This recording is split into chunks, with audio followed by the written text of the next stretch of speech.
Okay, so today I'm going to be talking about Lawrence Kohlberg and his theory of moral development. Lawrence developed a theory that had three levels to it, each level having two stages. Within these three levels, he proposed that all people go through these from early childhood to adulthood.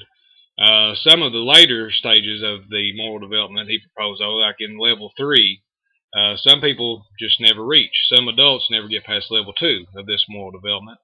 Others make it all the way to stage 6.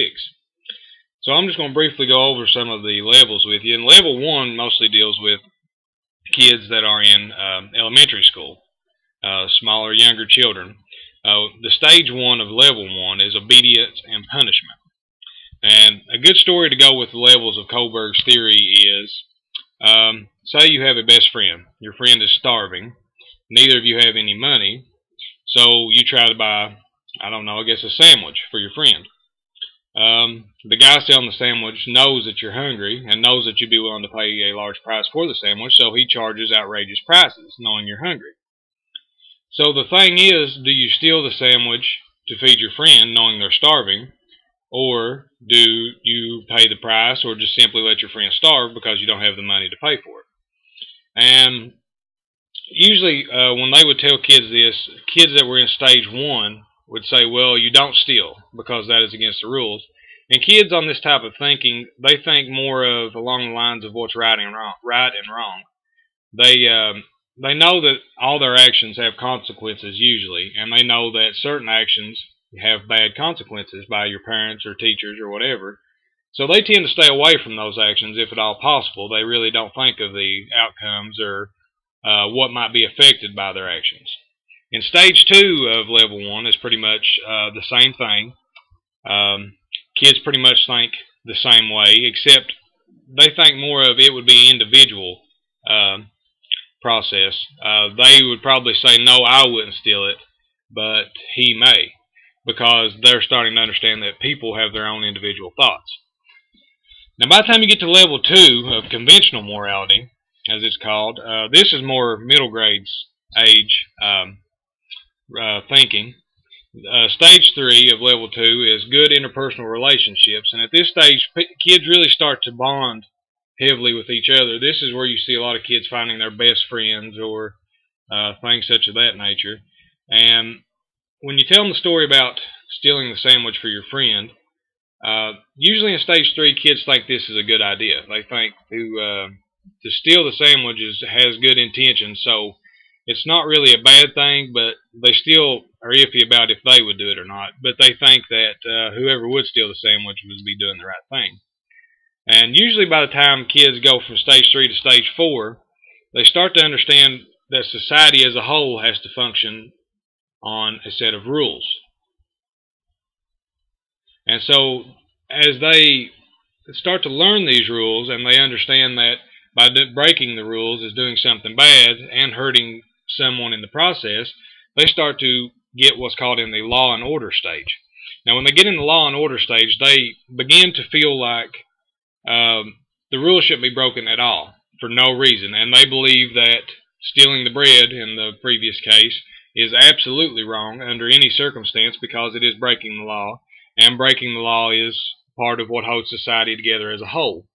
And kids will, in stage 4 of level 2, will tend to say that stealing the bread is just, it's unmoral, you can't do it, it doesn't matter who's starving, stealing is illegal, and you shouldn't steal the bread.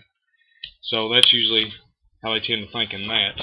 And by the time you get to level 3, which some middle school students, especially 8th graders, as they're starting to develop a little bit, some of them are in stage 5 of this moral development.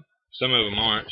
In stage 5, they start to understand, kids do, social contracts and individual rights. They start to understand that what makes a person good is by them following what they say. So pretty much if I say, I will be here to meet you at 4 o'clock tomorrow, and I don't show up, then that's a lie. So kids start to understand that, to be a good person, everyone has to be good and follow these rules. They don't necessarily believe, like in stage 4, that, letting someone starve to death is a good thing, because steal the bread or whatever. But they do, however, think that, you know, having good values, good morals is very important.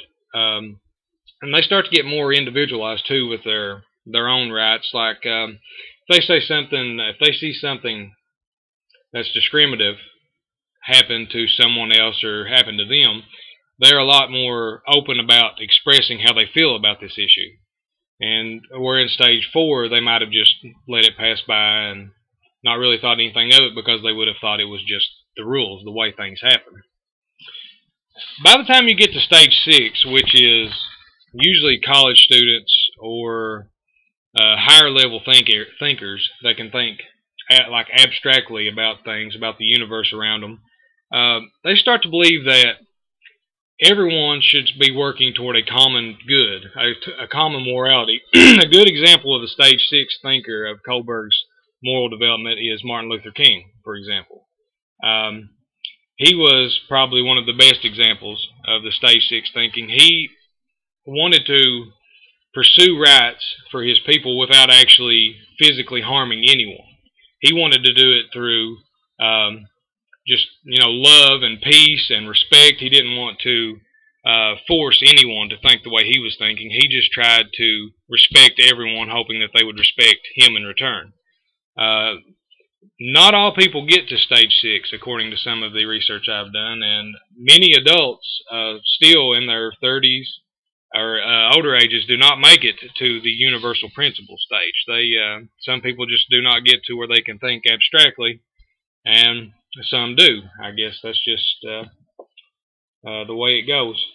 But this is my presentation over Lawrence Kohlberg. I hope you liked it, and following me should be a chart of his levels of development and the associated stages that go with him.